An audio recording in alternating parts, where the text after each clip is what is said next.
கேளுங்க, நேரம் இருந்துச்சு. என்ன என்ன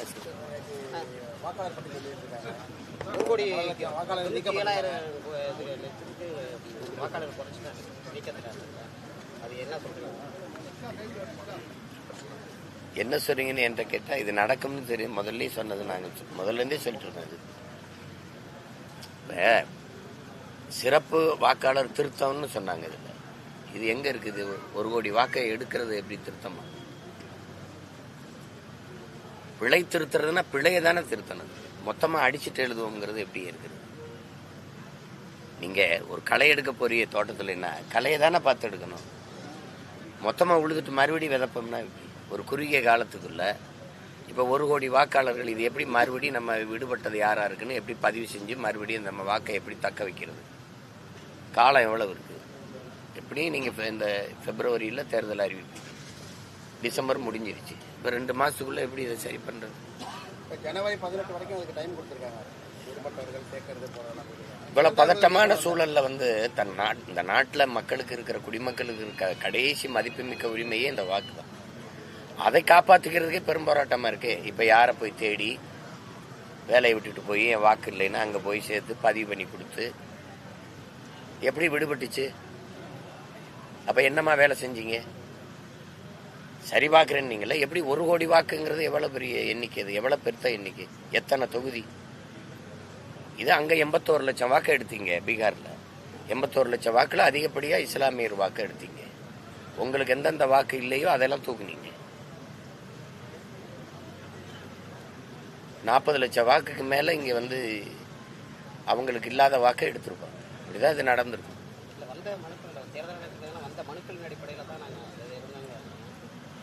நீங்க சொல்றது என்ன? ஒருவர் 2 வாக்க பதிவு செய்யறாரு, 2 இடத்துல வாக்கு வச்சிருக்கிறாரு, அதை கண்டு நீக்கணும். இறந்தவர்களுக்கு இன்னும் வாக்கு இருக்குது, அந்த இறந்தவர்களுக்கு வாக்கு பட்டியலிருந்து நீக்கணும். அவங்க இறப்பு சான்றிதழை ஒப்படைச்சிருப்பாங்க, அதை வச்சு நீக்கி விடணும். இவ்வளவுதான் இது ஒரு எளிய வேலை. அதை விட்டுட்டு மொத்தமாவே நீங்க பதிவு செய்யுங்கன்னு ஒரு குறுகிய காலத்தை கொடுத்து இப்ப அறிவிச்சு வந்திருக்கு. சரி, விடுபட்டிருக்கு, 1 கோடி வாக்கு விடுபட்டிருக்கு, இன்னும் ஒரு 6 மாசம் இருக்குன்னா மக்கள் அதை பதிவு பண்ணுவாங்க. ரொம்ப குறுகிய காலமா இருக்கு. சரி, இப்ப பதிவு பண்றாங்க, அது இருக்குதா இல்லையா? இப்ப சிவகங்கையெல்லாம் என் தம்பி மனைவியும் பதிவு செஞ்சவங்களு உயிரோடு இருக்கும்போதே இறந்தோர் பட்டியல சேர்த்து விட்டீங்க. அதை போய் சண்டை போட்டு மறுபடி ஒரு இடத்துல நம்ம போய் பார்த்தோம், அதை சரி பண்ணிக்கிட்டோம். இப்ப இந்த மாதிரி எத்தனை பேருக்கு வாக்கு விடுபட்டிருக்கோம்? இது அதிகாரத்தினுடைய பொறுப்பற்ற செயலை காட்டு. பொறுப்பற்ற செயல்.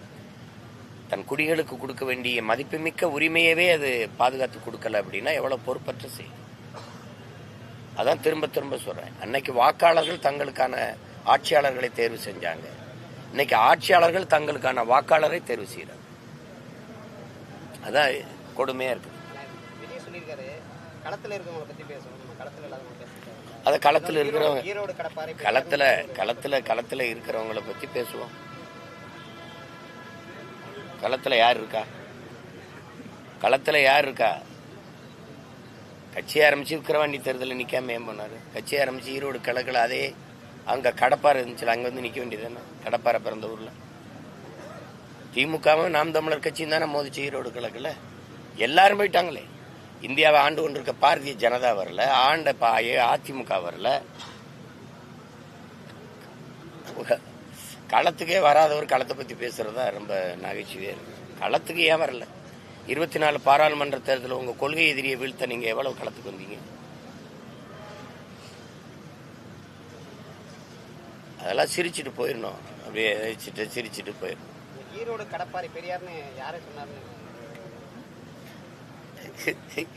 ஈரோட கடப்பாறைன்னா யார சொல்றாருன்னு உங்களுக்கு தெரியாமையா கேக்குறீங்க? ஈரோட்டு கடப்பாறை அதெல்லாம் தம்பி, அதெல்லாம் துருப்பிடிச்சு பழைய இரும்பு பேரிச்சம்பளத்துக்கு போட்டாச்சு.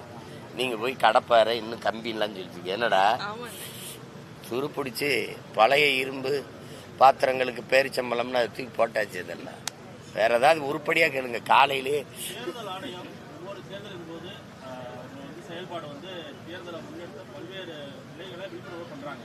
அதே நேரத்தில் பணப்பட்டுப்பாடாங்கிற விஷயத்துல தொலைவிடமா இருக்குங்கிற ஒரு கருத்து. தம்பிக்கிட்ட நான் ஒன்று கேட்கிறேன். தேர்தல் ஆணையம் விழிப்புணர்வா பண்றாங்கன்னு சொன்னீங்க. பல்வேறு இதுல விழிப்புணர்வு ஒன்னு சொல்லுங்க. விழிப்புணர்வா பணம் கொடுக்குறாங்க வாக்குக்குன்னு தெரியுது. யார் தடுப்பா? அதிகாரத்தை வச்சிருக்க கட்சிகள் தானே கொடுக்குது. இப்ப யார் தடுப்பா? இதே பாரதிய ஜனதா பீகார்ல கொடுத்துச்சா இல்லையா? குடும்ப தலைவிக்கு 10,000 வங்கியில போட்டுச்சா இல்லையா? ஓட்டுச்சா இல்லையா? உத்தரப்பிரதேசத்தில் காசு கொடுத்துச்சா இல்லையா? அப்புறம் போய் அதை எப்படி தடுக்கும்? இங்க வாக்கை வாங்கி கொள்கிற முறை இருக்கிற வரை மக்களுக்கான சேவைங்கிற எண்ணம் செத்து போயிடும். அது பேச்சு கிடையாது. அது இங்க ஒரு தொகுதி எவ்வளவு வேலை? 50 கோடி வாங்கிறது. மக்களுக்கு சேவை செய்து நன்மை பெற்று வாக்கா மாத்துறது இல்ல, வாக்கை பெறுவதல்ல, வாங்குவது, விலை கொடுத்து வாங்குவது. அந்த நிலை இருக்கிற வரை பணநாயகம் தான் இருக்கும், ஜனநாயகம் இருக்காது. அது லாப தேவை தான் இருக்கும், மக்கள் சேவை இருக்காது. அதை போய் இதை பேசி பயன் இல்லை. இப்ப வாக்குக்கு காசு கொடுக்கறாங்க, வாங்குவதும் கொடுப்பதும் குற்றம், ஓராண்டு சிறைன்னு அது விளம்பரப்படுத்துது, பதாகையை வைக்குது. அதுக்கு பல கோடிகளை செலவு பண்ணுது. வாங்கும்போது அதை கொடுக்கும்போது யாரையாவது கைது பண்ணி சிறைப்படுத்தியிருக்கா? இதுவரை சிறைப்படுத்தியிருக்கா? சரி, நான் கேட்கிறேன், கடந்த முறை தஞ்சாவூர்லயும் ஆர்கே நகர்லயும் அதிகப்படியா வாக்குக்கு காசு கொடுத்துட்டாங்க, அதனால தேர்தலை இடைநிறுத்தம் செய்யறோம்னு சொல்லிச்சு. அதிகப்படியா வாக்குக்கு காசு கொடுத்தாங்கன்னு அது ஒரு வார்த்தையை பதிவு இல்லை. அப்ப குறைந்த அளவு கொடுத்தா ஏற்குதா தேர்தல் ஆணையம் அப்படிங்கிற கேள்வி வருது. அதிகப்படியா கொடுத்ததுனால இடைநிறுத்தம் செஞ்சீங்க, மறுபடியும் தேர்தலை வச்சீங்க. எவர் காசு கொடுத்தாருன்னு வாக்கு தேர்தலை நிறுத்தினீங்களோ அவரே போட்டிட்டு வென்றுட்டாப்ல. அப்ப இந்த இடையில தேர்தல் நிறுத்தினால பயன் ஏதாவது இருக்கா? அப்ப நீங்க என்ன செய்யணும்? வாக்குக்கு காசு கொடுக்கிற வரை கண்டு உணர்ந்தால் 10 ஆண்டுக்கு தேர்தல் நிக்க தடைன்னு போட்டீங்கன்னா இந்த முறை ஒளிஞ்சிரும். நீங்க அதை விட்டுட்டு பறக்கும் படை, பரதேசி படை, இந்த படைன்னு உணர்ந்து நடுச்சாலையில் நிறுத்திக்கிட்டு எங்களை மளிகை கடைக்கு சரக்கு எடுக்க போறவன், அப்பாவை மருத்துவமனையில் சேர்த்துட்டு அழைச்சிட்டு வர போறவன், வீட்டுக்கு காய்கறி வாங்க போறவன் மறிச்சு காசை பறிச்சுக்கிறது. அங்க தொகுதிகள் அவன் கணக்கு இல்லாம கொடுத்துக்கிட்டு இருப்பான். இது தேர்தல் ஆணையத்துக்கு தெரிஞ்சுதான் நடக்குது. அதை போய் பேசி இல்லை, நீங்க சொன்னீங்களே மிகுந்த விழிப்புணர்வு அப்படிங்கிறது, அதுக்கு சொல்றேன்.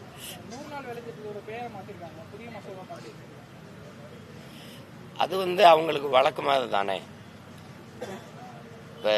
இப்ப சிறுநீரக திருட்ட முறைகேடுன்னு சொல்லணும். இப்ப வாக்குக்கு காசை வாக்காளர் உரிமை தொகைன்னு சொல்லணும். மாத்திக்கிற வேண்டியதானே. இலவசத்தை ஏன் சொல்லணும்? இலவசம் அது எல்லாரும் திட்டுறாங்க. அப்ப விலை இல்லா அது மாதிரி 100 நாள் வேலை திட்டத்தை 99 நாள் கூட்டல் 1ன்னு வச்சுக்கிற வேண்டியது. இப்ப ராஜீவ்காந்தி பேர் எடுத்ததுக்காக சப்போர்ட் பண்ணி பேசுற திமுக எதுக்காவது ராஜீவ்காந்தி பேரை வச்சிருக்கான்னு தமிழகத்தை கேட்டிருக்காங்க. இதுல எந்த வேலை திட்டத்தில் மகாத்மா காந்தி பேரு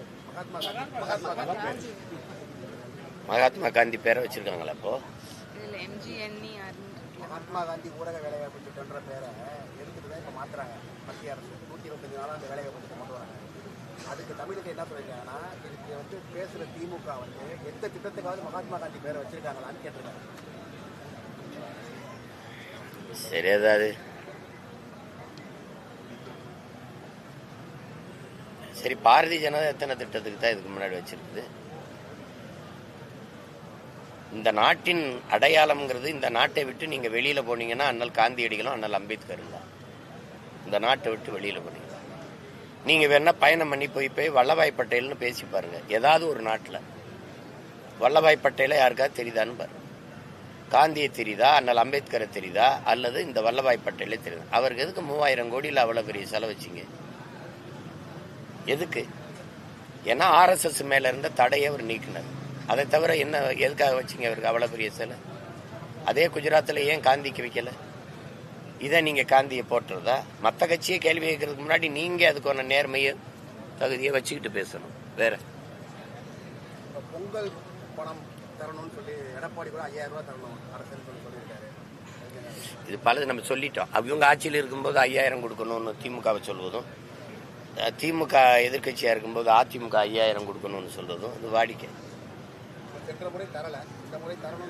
இது ஒரு தேசிய அவமானம். இதெல்லாம் ஒரு தேசிய அவமானம். குடிகளை ஒரு அவமானப்படுத்துறது தன்மான இழப்புன்னு நான் நினைக்கிறேன். நீங்க தமிழர்களுக்குன்னு இருக்கிற ஒரே ஒரு பண்டிகை, அவனுடைய தேசிய பண்டிகை பொங்கல் தான். காலம்புறா உழைக்கிறான், ஒரு ஆண்டு முழுக்க உழைக்கிறான். அந்த பண்டிகையை அவன் புடவை எடுத்து இது பண்ணி கரும்பு வாங்கி, காய்கறி வாங்கி, வெல்லம் வாங்கி, இது வாங்கி, அரிசி வாங்கி ஒரு மகிழ்ச்சியாக கொண்டாட முடியாத வறுமையில் இருக்குது. 1000 ரூபா பொங்கல் கொடுக்கணும், 5000 கொடுக்கணும். இலவச வேட்டி சேலை கொடுக்கணும், வெல்லம் கொடுக்கணும், அரிசி கொடுக்கணும், ஒரு முளை கரும்பு கொடுக்கணும், கூடவே ஒரு கயிறும் கொடுக்கணும், தூக்கில் போய் தொங்கி சாகிறது. இது ஒரு ஆட்சி, இது ஒரு கேவலம். விளைய வச்ச நெல்லை வீதியில் போட்டு முளைக்க விட்டு என்ன நீ 1500 கொடுத்துக்கிட்டு 5000 கொடுத்துக்கிட்டு நீ ஒரு மாவட்டம் தோறும் சேமிப்பு கிடங்கு வச்சு அதை கொள்முதல் செஞ்சு பாதுகாக்க முடியாதா? இந்த அரிசி கொடுப்பு எங்கிருந்து கொண்டாடுவீங்க? ஆந்திராவில் இருந்து. ஏன் அரிசி என்னாச்சு? ஏன் நெல்லா விசாரிச்சு அரிசியா வராதா?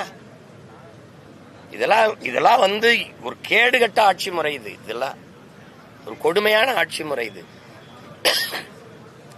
நீங்க 50,000 கூட கொடுங்க, அதை பத்தி எனக்கு கவலை கிடையாது. ஏற்கனவே 10 லட்சம் கோடி கடன் ஆயிடுச்சு, 80,000 கோடிக்கு மேல வட்டி கட்டிக்கிட்டு இருக்கோம். இதுல 5000 கொடு, எங்க இருந்து கொடுப்பீங்க? இன்னொரு 50,000 கோடி கடன் வாங்குவீங்க. இந்த கடனை எவன் கட்டுறது?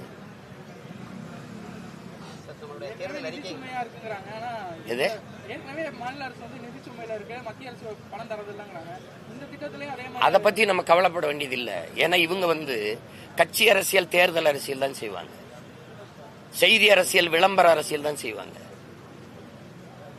இவங்க சேவை அரசியல், செயல் அரசியல் தெரியாது, மக்கள் அரசியலுக்கு வரமாட்டாங்க. அதனால கடனை வாங்கி வாங்கி அந்த நேரத்தில் அந்த தேவையை இப்ப காசை கொடுத்து தேர்தல் வரும்போது அந்த வாக்கை வாங்கிட்டு பதவிக்கு வந்துருவாங்க. மறுபடியும் அடுத்த தேர்தலை எப்படி செய்யறது? குடும்ப தலைவிக்கு 1000 கொடுத்தோம், சரி இன்னொரு 500 கொடுத்தா அந்த வாக்கை நம்மளை தக்க வச்சுக்கலாம். இதைத்தான் சிந்திப்பாங்க. ஒரு தாயை ஒரு குடும்பத்தின் தலைவியை ஒரு நாளைக்கு 30 ரூபா கூட சம்பாதிக்க முடியாது. ஒரு இட்லியின் விலை 30 ரூபா, ஒரு இட்லிக்காக சம்பாதிக்க முடியாது. இந்த நாட்டை எவ்வளவு தூரத்துக்கு எடுத்துக்கிட்டு போவீங்க? நீ 180 லட்சம் 86 லட்சம் கோடி கடன் வந்துட்டு இந்தியாவுக்கு. இவன் 10 லட்சம் கோடி கடன் வந்துச்சு ஒரு மாநிலத்துக்கு. எங்க போய் இப்ப நிறுத்துவீங்க? கடைசியா நீ கடன் வாங்கி கையெழுத்து போடுறதுனால அவன் இந்த மீத்தேன் எடுக்கிறேன், ஈத்தேன் எடுக்கிறேன், உன் மலையை வெட்டுறேன், மணலை வெட்டுறேன், நிலக்கரி எடுக்கிறேன், நீ தடுக்க முடியல. பள்ளி கூட நீ கட்டினில. நாட்டினுடைய செல்வத்திலே ஆக சிறந்த செல்வம் அறிவு செல்வம். ஒரு நாட்டின் எதிர்காலம் வகுப்பறையில் தீர்மானிக்கப்படுது. இதுதான் உலக பெரிய தத்துவம். அது எல்லாருக்கும் தெரியும். அறிவு கருவறை அங்கதான் இருக்கு. அந்த பள்ளிக்கூடத்தில் படிக்க போன பிள்ளை இடிஞ்சு விழுந்து சாகுது. நீ இப்பதான் கட்டி திறந்துருக்க. இது என்ன சொல்ல வர? அரசு பள்ளிக்கூடத்துக்கு வராத புள்ள செத்து போயிரும், தனியார் பள்ளிக்கூடத்துக்கு போன்னு சொல்ற. அதான் அதுல அர்த்தம். அதான் அர்த்தம். படிக்கிற புள்ள உட்கார்ந்து படிக்கிற பள்ளிக்கூடத்தை இந்த லட்சணத்துல கட்டிட்டு நீ எதுக்கு பறக்கிறதுக்கு 5000 கோடி 2000 கோடி 3000 கோடி 500 ஏக்கர் 1000 ஏக்கர் எடுத்து இப்ப திருச்சியில இந்த இருந்த விண்ணூர்தி நிலையத்துல நீங்க எல்லாம் இருக்கிறீங்க, நல்லா படிச்ச பிள்ளை, ஏதாவது பிரச்சனை இருந்ததா? எதுக்கு இத்தனை 1000 ஏக்கரை எடுத்து இவ்வளவு கோடியை போட்டு கொட்டி நீ நாசம் பண்ணிருக்க? நான் உள்ள போனேன், வண்டி நினைச்சு ஏறி போயிட்டேன். இப்ப இந்த 3 கிலோமீட்டர் நடந்தே விண்ணூர்தி நிலையத்துக்கு விண்ணூர்திக்குள்ள போக வேண்டியது இருக்கு. இந்த உலகத்துல வேணாது மூளைங்கிற உறுப்பு இருக்கிற செய்வானா? பைத்தியக்காரன் கூட இந்த மாதிரி வேலையை செய்ய மாட்டான். இருக்கிறதுல நேர்வு காணும். சிறியதே அழகு. அதை விட்டு போட்டு தேவையில்லாம பறக்கிறது. ஏன் படிக்கிற பிள்ளைய படிக்கிற பள்ளிக்கூடம் கல்லூரியில் இப்படி கட்ட மாட்டேற? மருத்துவம் பார்க்கிற மருத்துவமனை இவ்வளவு அதான் கட்ட மாட்டேங்கிற? ஏதோ சுக காட்டுற எங்களுக்கு வளர்ச்சி பாரு அப்படி. விண்ணூர்தி நிலையத்தை பார்த்தோன்னே ஏ அப்பா எங்கடா பறந்து போவான்? பல கோடிக்கணக்கான மக்கள் பசியோடு இருக்கும்போது பறந்து போ எங்கடா போறோம்? இப்ப ஒரே ஒரு முதலாளிகிட்ட கொடுத்துட்டா இண்டிகோன்னு. ஒரே ஒரு முதலாளி. ஒரு நாடு 25 விழுக்காடு தனியார் முதலாளிகளை சார்ந்திருக்கலாம், 75 விழுக்காடு அரசு கையில் இருக்கணும். இல்ல 30 அல்லது 70. ரொம்ப கொடுமை விட 50 இருக்கணும்ல. ஒரே ஒரு முதலாளியை சார்ந்து நின்று அவன் 20 நாள் வண்டி இல்லை. இப்ப நான் எப்படி வந்தேன்? வண்டி இல்லை, ரத்து பண்ணி திடீர்னு நிறுத்திட்டேன். மதுரையிலிருந்து இப்படி ஒரு அவசரத்துக்கு வளர்ச்சினா ஒரு இடத்துல போய் ஒருத்தரை சந்திக்கணும்னா உடனே போகக்கூடிய வாய்ப்பு எங்க இருக்கு? போய் டெல்லியில மாட்டிக்கிட்டவன், அங்க வெளி மாநிலத்தை மாட்டிக்கிட்டவன் பயணம் செய்ய முடியாம தவிக்கிறான். ஏன்னா ஒரே ஒரு முதலாளி. அவன் நினைக்கிறதான் கட்டணும். தம்பி மதுரைக்கு நான் வரேன், சிங்கப்பூருக்கு 30,000, மதுரைக்கு நான் வரேன் 24,000, போக 24,000, 1/2 லட்சம். 2 பேர் வந்தா 1 லட்சம். ஒரு எவ்வளவு உழைப்பாளி இருந்தா எவ்வளவு இருந்தாலும் ஒரு மாச வருவாயே 1 லட்சம் தான். அப்ப அவசரத்துக்கு எப்படி பயணிக்கிறது? இது எங்கிட்டு நீ வளர்ச்சின்னு கட்டமைக்கிற? ஒரு முதலாளியினுடைய வளர்ச்சி அவன் என்ன நீ சொல்லிட்டா? எதுக்கு இந்த பிரச்சனை வருது? விண்ணூர்தி ஓட்டுநர்கள் 8 மணி நேரம் தான் பணி செய்யணுங்கிற. அதுல அவனுக்கு என்ன அதை ஒத்துக்கிறது இல்லை. ஏன்னா 8 மணி நேரம்னா இவனுக்கு ஓய்வு கொடுத்துட்டு அடுத்து ஓட்டுறதுக்கு வேற ஒரு விமான ஓட்டியை கொண்டு வரணும், ஒரு பைலட்டை கொண்டு வரணும், அவனுக்கு தனியா சம்பளம் கொடுக்கணும். அப்ப எப்படி இருக்கு? அதனால அவன் ஒத்துக்க மாட்டான். ஒரு 500 கிலோமீட்டருக்கு 7000 ரூபா ஒரு தொகைன்னு வை. ஆட்டோவுக்கு மீட்டர் கட்டணம் போடுற, பேருந்துக்கு கட்டணம் நிர்ணயிக்கிற. அப்படி நீ வைக்கணும்னு அவங்க ஒத்துக்க மாட்டான். ஏன்னா தனியார்ட்ட கொடுத்துட்ட, மொத்தமா ஒருத்தனை சார்ந்து நிற்கிற. அப்ப தனி ஒரு முதலாளியின் வளர்ச்சியை, நாட்டின் வளர்ச்சியை நீ கட்டமைக்கிற. எத்தனை மக்கள் தவிக்கிறான். இப்ப பாருங்க எவ்வளவு நினைச்சேன்னு. இப்ப நீங்க சென்னைக்கு போக முடியுமா? நீங்க போக முடியாது, வண்டி இல்ல. இங்க இல்ல, இந்தியா முழுமைக்கு தான் நிலைமை. இப்ப நீங்க டெல்லிக்கு போகணும், எப்படி போவீங்க? உங்களுக்கு என்ன, நீங்க தனியா விண்ணூர்தி வச்சிருக்கீங்க, ஏறி வந்து சரன்னு வருவீங்க, சார்ட்டர்டு பிளைட். எங்களுக்கு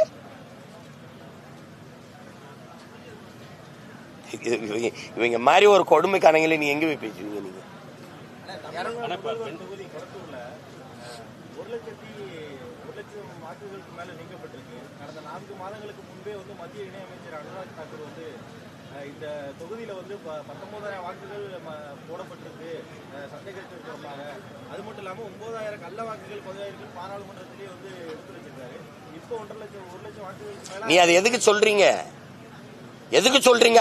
நீ பெரிய இவன் தானே, நீ பெரிய இவர் தானே. நீ இந்த மாதிரி கள்ள வாக்குல பதிவு செய்ய வெற்றி செல்லாதுன்னு அறிவிப்பேன். நீ இவ்வளவு காலம் என்ன பண்ண? 4 ஆண்டு அடுத்த தேர்தல் வரும்போது வரைக்கும் என்ன பண்ணிட்டு இருந்த? நீ என்ன பண்ணிட்டு இருந்த? நீ என்ன பண்ணிட்டு இருந்த? நீ ஒரு தொகுதியில தான் கள்ள வாக்கு பதிவு ஆயிருக்கா? கொளத்தூர்ல நாடங்களும் இல்ல. நீங்க வென்ற பீகார்ல கள்ள வாக்கு பதிவாகல. அப்ப நேர்மையில என்ன பண்ணணும்? அந்த ஒரு தொகுதியை மட்டும் சொல்ற. நீ மற்ற தொகுதியில அப்ப சரியா வாக்குப்பதிவு நடந்திருக்கா? அப்படித்தானே பொருள். அப்போ அப்படித்தானே பொருள் வருது. அங்க 9,000 வாக்கு கள்ள வாக்கு பதிவு பண்ணி வென்றிருக்காரு. அந்த வெற்றி செல்லாது. இப்ப அறிவிங்க, அப்ப நீ கண்டு உணர்ந்து அப்பவே அறிவிச்சிருக்கணும்ல. அப்ப கள்ள வாக்கு போட்டு வந்திருக்காரு அப்படிங்கறத வந்திருக்காரு அப்படின்னு தெரியுது. என்ன பண்ண சொல்ற? அப்ப எதுக்கு சொல்ற? ஒரு நேர்மையாளன் தான் ஒரு தவறை சுட்டி காட்ட முடியும். நேர்மை இல்லாத நீ எதுக்கு நீ தவறுன்னு சொல்ற? நீ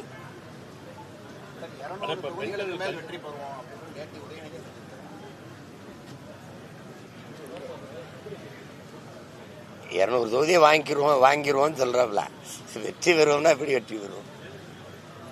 திமுகவுக்கு வாக்கு செலுத்தணும் மக்கள். எதனாலன்னு சொல்லு, ஏன்னு சொல்லு, ஒரு காரணம் சொல்லுங்க. அதுக்காக நாட்டை விற்கிறத ஒரு 1000 ரூபாய்க்கு. ஒரு நல்ல ஆட்சிங்கிறது 1000 இல்ல, மாசம் 15,000 20,000 ஒரு தாய் அல்லது 5,000 10,000 ஈட்டி கொள்கிற வாய்ப்பை ஏற்படுத்தி கொடுப்பதுதான் மக்களுக்கான அரசியல். மக்களின் வாழ்வாதாரம் சார்ந்து, மக்களின் நலன் சார்ந்த அரசியல். இப்ப 1000 ரூபாய் கொடுத்துக்கிட்டு இருக்க, எத்தனை ஆண்டு கொடுப்பேன்? நான் கேட்கறதுக்கு அண்ணன் கேட்கறது பரிசு. இப்ப 10 லட்சம் கோடியை நம்ம கடன் தொடுது. எத்தனை ஆண்டுக்கு கொடுத்துக்கிட்டே இருப்பீங்க? நீங்க 56 வரைக்கும் கூட ஆளுங்க சாமி. எத்தனை காலத்துக்கு கொடுப்பீங்க? இந்த காசை எங்க இருந்து எடுக்கிறீங்க? 1000 ரூபாய் கொடுக்குறீங்க, இளைஞர்களுக்கு தமிழ் மகன்னு கொடுக்குறீங்க, இது புதுமை பெண்ணுன்னு கொடுக்குறீங்க, இது கொடுக்குறீங்க. எங்கிருந்து அந்த காசை எடுக்கிறீங்க? நீ அத்தியாவசிய தேவையில மின் கட்டணத்துல உயர்த்தி விட்டுட்ட, நீ சொத்து வரியை ஏற்றி விட்டுட்ட. நான் வாடகைக்கு வீட்டுல குடியிருக்கேன். அவன் அந்த வீட்டு உரிமையால அவன் காசுல இருந்து கட்டுவானா, என் வாடகை உயர்த்தி அந்த வரியை கட்டுவானா? இந்த கேள்விக்கு பதில் சொல்லு. நீ வாழவே முடியாத அளவுக்கு எல்லா பொருளின் விலையும் ஏற்றி விட்டு 1000 ரூபாய் கொடுக்குறேன், 1000 ரூபாய் கொடுக்குறேன். ஒரு அம்மாவையெல்லாம் பேச விடுறாங்க. அந்த 1000 ரூபாயை வச்சு நான் 2 ஆடு வாங்கினேன். இன்னைக்கு 400 ஆடுகளா பெருகி இருக்குது. நான் 2 பசுமாடு வாங்கி விட்டுருக்கேன். 1000 ரூபாய்க்கு பசுமாடு வாங்கிருவீங்களா?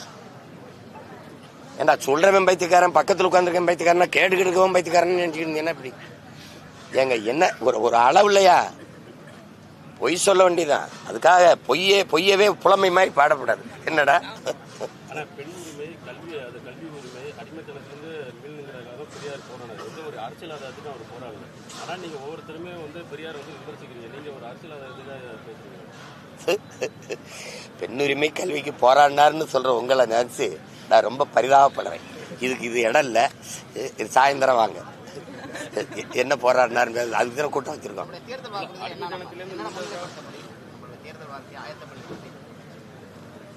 மக்கள் அரசு.comனு ஒரு இது இருக்கு, அதுல போய் தட்டி படிங்க. எப்படி ஆட்சி செய்வேன்னு கொடுத்துருக்கேன்.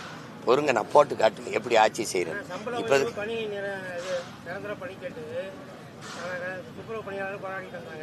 இப்ப செவிலியர் பல மாவட்டங்களில் போராட்டம் பண்ணிட்டு வராங்க. இது இந்த திட்டம் ஜெயலலிதா போனதாக சொல்லி சுப்பிரமணியம் சொல்லியிருக்காரு. போராடுகள் ஆனால் அமைதியான முறையில் போராடுகள் சொல்லியிருக்காங்க. அதுக்கான முடிவை சொல்லலை. இவங்க தான் கொரோனா நேரத்தில் கூடுதலாக பணிக்கு எடுத்தாங்க பிள்ளைகளை. எடுத்துட்டு நாங்கள் பணி நிரந்தரம் செய்கிறேன்னாங்க. கொரோனா நேரத்தில் மருத்துவர்களும் செவிலியர்களும் கடவுள் போலவும் தேவதை போலவும் தெரிஞ்சாங்க. இப்போ அது தேவையில்லாதவங்களா தெரியுறாங்க. இவங்க சொன்னதை நாங்கள் வந்தால் பணி நிரந்தரம் செய்வோம்னு இவங்க சொன்னது தான். வென்று வந்த பிறகு அதை வெற்றி சொல்லாக்கி தூக்கி போட்டு வீதியில் போட்டுட்டாங்க.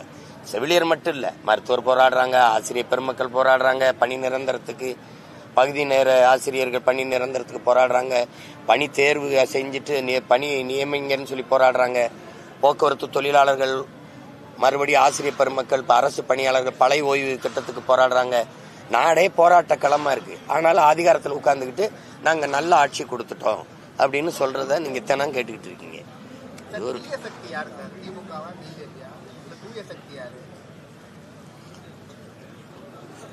ஒவ்வொரு தேர்தல் வரும்போது எல்லாமே தூய சக்தி ஆயிரும். சலவைக்கு போட்டு வாங்கிட்டீங்கன்னா, வெளுக்கு போட்டு வாங்கினீங்கன்னா தூய சக்தி தீய சக்தி. அதில் உங்களுக்கு தெரியாததா அதுல யாரு தீமைன்னு? தீமைனா எது தீமைன்னு சொல்லணும். எதனால இது தீய சக்தி, எதனால தீய சக்தி? அது என் தம்பிக்கு இப்பதான் தெரிய வருதுங்கிறத நினைக்கும் போது வியப்பா இருக்கு. அவரே 21 ஓட்டு போட்டேங்கிறப்ப சொல்றாருல, என் ஓட்டையும் உங்க ஓட்டையும் வாங்கி நம்மளை ஏமாத்திட்டாங்க. அப்ப தெரியலையா தீய சக்தின்னு? அம்மா ஜெயலலிதா சொன்னாங்க, ஐயா எம்ஜிஆர் சொன்னாங்கன்னா அவங்க அப்பவே சொல்லிட்டாங்க.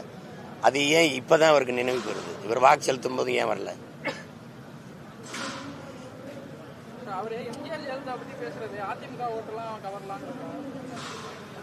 யார் ஓட்டையும் யாரும் எடுத்துட்டு போங்க. அண்ணன் சொல்றேங்க இல்லைங்க, இங்க எம்ஜிஆருக்கு, ஜெயலலிதாவுக்கு, ஐயா ஈவேரா அவர்களுக்கு, தாத்தா காமராஜுக்கு, எங்க அம்மா அஞ்சலைக்கு, இப்படி இல்லை, இவங்களுக்கெல்லாம் இல்லை. தம்பி நினைச்சுக்கிட்டு இருக்காரு இந்த கொள்கை தலைவர்களுக்காக இந்த மக்கள் கூடுறாங்க. அவரை பார்க்க வந்து கூடுறாங்க, அவ்வளவுதான். திமுகவின் கொள்கைக்கு ஓட்டு போடுறாங்களா யாராவது சொல்லுங்க தம்பி? திமுகவின் கொள்கைக்கு ஓட்டா, அதிமுகவின் கொள்கைக்கு ஓட்டா? கொடியில அண்ணா இருக்காரு, எம்ஜிஆர் இருக்காரு, அதுக்கு ஓட்டா? நீங்க கொடுக்குற நோட்டுக்கு ஓட்டு. அப்படி பார்த்தா இங்க யாருக்கும் ஓட்டு இல்லை, காந்திக்கு தான் ஓட்டு. ஏன்னா நீங்க கொடுக்குற நோட்ல காந்தி இருக்காப்ல, அந்த நோட்டுக்கு தான் ஓட்டு. அதனால சும்மா வீண் கொள்கை பேசி யாரு வாக்கு கேட்கிறா? எங்களை தவிர கொள்கை பேசி யாரு வாக்கு கேட்கிறா? நாங்க வந்தா அதை செய்வோம், அதை செய்வோம், எதுவும் பேசுறது இல்லை. புரட்சி தலைவியின் ஆட்சி, அம்மாவின் ஆட்சி, அதுதானே சொல்லிட்டு இருக்கீங்க. அம்மாவின் ஆட்சி இங்க வந்தா இது நாங்க கழக ஆட்சியில குடும்ப தலைவிக்கு 1000 ரூபாய் கொடுத்தோம், உரிமை தொகை கொடுத்தோம். என்ன 1000 ரூபாய் ஒரு உரிமை தொகை? அதுவும் கலைஞரின் உரிமை தொகை. அவருக்கு என்ன அதுல உரிமை தொகை? அவர் பரம்பரை சொத்து, ஏதோ சேர சோழ பாண்டியர் பரம்பரை, அதை வித்துட்டு கொண்டாந்து கொடுத்தீங்க. ஏன்னா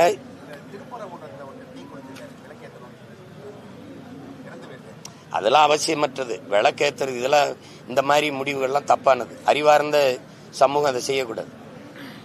விளக்கேற்றணுங்கிறது ஒரு உரிமைன்னா அது என்னன்னா நியாயமா என்ன பண்ணிருக்கணும் அரசு? அவரவர் வழிபாடு. இங்க என்னன்னா உன் மதம் சிறந்தது வழிபாடு, என் மதமும் சிறந்தது வழிவிடு. இதுதான் இங்க இருக்கிற கோட்பாடா இருக்கணும். சமூக அமைதிக்கு நான் உயர்ந்த சாதின்னு நினைக்கும் போது எனக்கு கீழே தாழ்ந்த சாதி யாரும் இல்லைன்னு நினைக்கணும். இவ்வளவுதான் சமூகம் பின்பற்றப்பட வேண்டியது. இங்கே சிக்கந்தர் தர்கால இஸ்லாமிய பெருமக்கள் போய் வழிபடுறாங்கன்னா அந்த வழிபாட்டை தடுக்கிறது நம்ம அவசியம் இல்லை. என் வழிபாட்டு உரிமையை கோருவதான் அவசியம். அப்ப நான் இங்க நான் விளக்கை ஏத்தணும் அப்படின்னு. இப்ப எனக்கு இருக்கிற வருத்தம், விளக்கை ஏத்தணும், சரி, அதை பன்னெடுங்காலமா ஏத்தாம விட்டுட்டீங்க. அப்போ நீங்க மாநாடு போடும் போதாவது பேசியிருக்கணும். அரசு கோரிக்கை வச்சு இந்த உரிமை எங்களுக்கு கொடுங்க, நாங்க ஏத்தணும். தேர்தல் வர 2 மாசம் இருக்கும்போது இதை எடுக்கும்போது அது வாக்கை குறி வச்சு அரசியல் லாபத்துக்காக செய்யறதா தான் நம்ம பார்க்க முடியும். இப்ப இந்த இடத்துல அரசு இரு சமய பெரியவர்கள் தலைவர்களை அழைச்சு பேசி ஒரு நல்லிணக்க குழுவை வச்சு உங்க வழிபாட்டுல இவங்க தலையிடக்கூடாது, இவங்க வழிபாட்டுல இவங்க தலையிடக்கூடாது, அவங்க அந்த முறை வரும்போது அந்த நேரத்தில் அவங்க விளக்கேற்றி வழிபட்டுட்டு போகட்டும், நீங்க உங்க மத சடங்குபடி நீங்க உங்க வழிபாட்டை தொடருங்க, பிரச்சனை இருக்கக்கூடாது. நம்ம இங்க மதங்களை தாண்டி மனிதம் தான் புனிதமானது. ஏன்னா இங்க மனிதனுக்காக தான் மதம் வந்திருக்க ஒழிய மதத்துக்காக மனிதர்கள் இல்ல. உடம்புக்கு தான் சட்டையை ஒழிய சட்டைக்கு உடம்பு இல்ல. அப்ப சட்டமும் மதமும் சமயமும் எல்லாமே மனிதர்களுக்காக உருவாக்கப்பட்டது, மனிதனால் உருவாக்கப்பட்டது. அப்போ எல்லாவற்றையும் கடந்து ஒரு புனிதம் இருக்குன்னா மனிதம் தான். மதத்தின் பெயரால மோதிக்கிட்டு மனிதத்தை கொலை செய்யக்கூடாது. இதை அரசு, அக்கறை உள்ள அரசு அதை கவனத்தில் எடுத்து இந்நேரம் பேசி சத்தம் இல்லாமல் முடிச்சிடணும். அந்த பிரச்சனையை நீட்டிக்கிறத பார்க்கும்போது இவர்களுக்கு இந்த பிரச்சனை இருக்கும்போது இஸ்லாமிய கிறிஸ்தவ மக்களுக்கு ஒரு இது இருக்கு, எங்களுக்கு பாதுகாப்பு திமுக தான், நீ இங்கே போற, இந்துக்களுக்கு எங்களுக்கு பாதுகாப்பு பிஜேபி தான். இப்ப மதத்தை முன்னிறுத்தி செய்யற அரசியலை நீங்க ஏற்கிறீங்களா, எதிர்க்கிறீங்களா, ஆதரிக்கிறீங்களா, அறிவிக்கிறீங்களா? அப்ப எங்க மனிதம் இருக்கும், எங்க நாடு இருக்கும், எங்க நலன் இருக்கும், எங்க நில வளம் இருக்கும், எங்க மண்ணின் மக்களின் மீது கல்வி மருத்துவம் அதன் மீது எங்க சிந்தனை இருக்கும், மத உணர்ச்சி? ஏன்னா என்னன்னா கல்லு சாராயம் இதெல்லாம் இருக்கு பாருங்க, இந்த சாராயம் இந்த பெத்தட்டு இந்த கஞ்சா அதெல்லாம் அதுக்கு பயன்படுத்தினாதான் போத வரும். ஆனா சாதிய மதமும் சொன்னவனே வந்துரும்ன்றான். அப்ப அவ்வளவு கொடிய போதையது, அதை நீங்க கையில வச்சுக்கிற. இப்ப இவ்வளவு நேரத்துல ஒரு அரசு பொறுப்புள்ள அரசு தீர்க்க முடியாதா? நானா இருந்தா என்ன, அது நடக்காது பிரச்சனையே. அதையும் தவறுன்னு தானே சொல்றேன். அன்னைக்கு இதே இடத்துல சொன்னேன், மாண்புமிக்க நீதி என்ன சொல்லியிருக்கணும், ஐயா நீதியரசர் என்ன சொல்லியிருக்கணும், நான் சொன்னதை சொல்லியிருக்கணும், அரசுக்கு பரிந்துரைச்சிருக்கணும். நீங்க ஒரு பீஸ் கமிட்டி ஃபோர்ஸ் ஒரு குழு போடுங்க, ஒரு பீஸ் கமிட்டி போடுங்க, ஒரு நல்லிணக்க குழு போடுங்க, இந்த மத பெரியவர்களை கூப்பிடுங்க, இந்த மத பெரியவர்களை கூப்பிடுங்க, என்ன விளக்கேற்றணும் ஏத்திக்க, அவ்வளவுதானே. ஒரு நாள் நீ என்ன வழிபடணும், வழிபட்டுக்க, அவ்வளவுதானே. தினம் போய் அங்க போய் வழிபடுறது, தினம் போய் விளக்கத்துறது இல்லையே, அதுல என்ன பிரச்சனை? வழிபட அனுமதி கொடுத்தாங்க, உள்ளங்க போய் வச்சிட்டு அதே போய் பாபர் மசூதி இல்லாம போயிட்டு அந்த மாதிரி ஒரு நிலைமை வந்துரும் அப்படிங்கிற மாதிரி ஒரு அப்படி இல்ல. அந்த மாதிரி நிலைமை நீங்க தேவையில்லாத கற்பனைக்கு போறீங்க. அந்த மாதிரி ஏன் போறீங்க? அவங்கவுங்க வழிபாட்டு உரிமையை பாதுகாத்துக்கிறது, அவங்கவுங்க வழிபாட்டு உரிமையை பாதுகாத்து கொடுக்க வேண்டியது, பெற்றுக் கொடுக்க வேண்டியது ஒரு பொறுப்புள்ள அரசின் கடமை. புரியுதுன்னு நினைக்கிறேன் உங்களுக்கு. அது போய் ஏன் நீங்க அதுல இருக்குது? அதுக்கு தான் இவ்வளவு பெரிய அதிகாரம் இருக்குது. அதை பேச முடியாதா? ஒரு முதல்வர் கூப்பிட்டோ அல்லது ஒரு துறை சார்ந்த அமைச்சர் கூப்பிட்டோ இந்த ரெண்டு பெரியவர்களை உட்கார வச்சு என்ன பிரச்சனை, வாங்க விளக்கேற்றணும், நானே வரேன் விளக்கேற்றுங்க, நீங்க என்ன ஒன்று கந்திரி காய்ச்சணும், பொங்க வைக்க, சாமி கும்பிடணும், தற்கால வணங்கணும், நான் வரேன் கும்பிடுங்க, போங்க போங்க போங்க, இவ்வளவுதானே. நீ தானே சேட்டை செய்யற. நாட்டு விடுதலைக்கு 4000 நாள் செயல இருந்தவன என் தாத்தனுக்கு 144 தடவை துறை போடுற. எதுக்கு போடுற? இந்த கொடுமைக்கு அவன் போராடி ஜெயில நடந்து சுதந்திரம் வாங்கி கொடுத்தாங்க.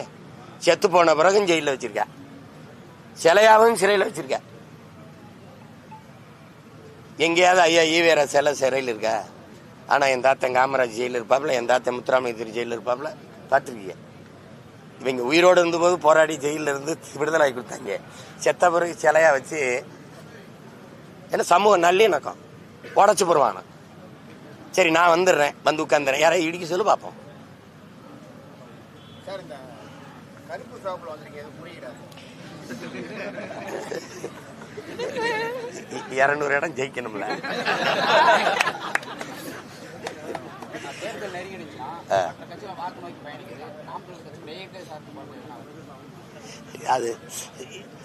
அதாவது நாங்க இயற்கையின் பிள்ளைகள் எல்லாரும். இந்த இவங்கெல்லாம் சாமியை காப்பாற்ற சொல்றாரு பாருங்க, திருப்பரங்குன்றம்னு. அவன் சாமியை காப்பாற்ற போராடுறான், நான் வாழுகிற பூமியை காப்பாற்ற போராடுறேன். இந்த சாமியில இன்னொரு சாமியை கும்பிட்டுக்கலாம், இந்த பூமியில இன்னொரு பூமி இல்லைல்ல. அதனால உங்களுக்கே தெரியும், பீகார்ல 6 மாவட்டத்துல அது யுரேனியம் தாய்ப்பாலில் கலந்துருச்சுன்றான். நீங்க பெருந்துறையில 26 கிலோமீட்டருக்கு இந்த பகுதியில தண்ணி எழுதி குடிக்காதேன்றான். அதெல்லாம் தாய்மார்கள் போராடுறதை நீங்க பாருங்க. அப்ப பல கிராமங்கள்ல சிறுநீர் 30-35 வயசுல சிறுநீர் போயிருது, சிறுநீரகம். காரணம் குடிக்கிற நீர். பிறக்கும் போதே பிள்ளைங்க குழந்தைய புற்றோட வரும்போது தாய்ப்பால் நஞ்சாயிருது. காரணம் தின்ன உணவு, சாப்பிட்ட உணவு, தாய் உண்ண உணவு. காற்று இல்லை, கந்தகத்தூளை நான் சுவாசிக்கிறேன். இந்த பிரச்சனையை சரி பண்ணாம என் பிள்ளைகளை பத்திரமா இந்த பூமியில விட்டு போக முடியாது. உங்களுக்கு புரியுதா? அது காசு பணம் காரு பங்களா எல்லாம் வாழ வைக்காது. காத்து நீர் சாப்பாடு இதான் வாழ வைக்கும். அதனாலதான் நான் அதை நோக்கி போராடுறேன். எனக்கு 4 எதிரி. என் தம்பிக்கு ஒரே ஒரு வில்லன், எனக்கு 4 வில்லன். திமுக, அதிமுக, பாரதிய ஜனதா, காங்கிரஸ்.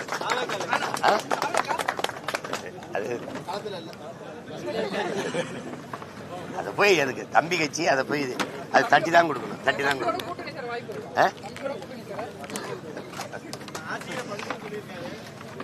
இங்க பாருங்க, அவங்களுக்கு எல்லாம் பெரியார், எனக்கு என் இனத்தின் முன்னோர்கள் எல்லாரும் பெரியார். நான் அவங்களுக்கு ரொம்ப அவங்க திராவிடர்கள், நாங்கள் தமிழர்கள். அவங்களுக்கு புரியுதா? அவங்களுக்கு அவங்க ஓட்டுக்கு காசு கொடுப்பாங்க. நான் என்ன சொல்லுவேன், அம்மா நீ நோட்டை வாங்கிட்டு ஓட்டை விற்கிறமா, அந்த ஓட்டை வாங்கிட்டு நாட்டை விற்கிறாமா, அது கூடாதுமா. எங்களுக்கு கொள்கையில் 2000 கிலோமீட்டர் வித்தியாசம் இருக்கு. பெரியாருக்கு ஓட்டிருக்கா? பெரியார் கோட்பாட்டை சொல்லி ஒரு நல்ல வீரமுக்கு ஆண்மக்கள், அவர் பெரிய தத்துவ அறிஞர், பெரிய சாக்ரட்டிஸ், அவர் பெரிய எங்கர்சால் ஏங்கல்ஸ், பெரிய அரசியமா திட்டாயா, அவனுக்கு போடாத அப்படின்னு சொல்லி வாக்கு கேட்க ஒரு தலைவர் கண்டு. பெரியார் பேரை சொல்லி தான் 250 வாக்கு கூட பெற முடியல ஈரோட்டில். பெரியாரை ஏற்றி பேசி 20,500 வாக்கு. உனக்கு என்ன மனசு இல்லை? பெரியாரை திட்டிட்டு அவரை திட்டி விட்டு டெபாசிட் வாங்கிட்டானா கேவலமா போயிரும்னு அதோட நீத்திவிட்ட. எனக்கு தெரியாதா நீ பயந்துட்டாயின்னு? நீ கள்ள ஓட்டு போடுறத தடுக்காதமே, ஓட்டு காசு கொடுக்குறத தடுக்காதமே, என் ஓட்டை சரியா எண்ணிடுவாயின்னு நான் நம்பணும். தம்பி தம்பி அதெல்லாம் பேசி நான் தான் சொன்னேன், பழைய கடப்பார இஎம்பி தலை பேர் சம்பளத்துக்கு போட்டாச்சு போய் பேசிட்டு இருக்கு.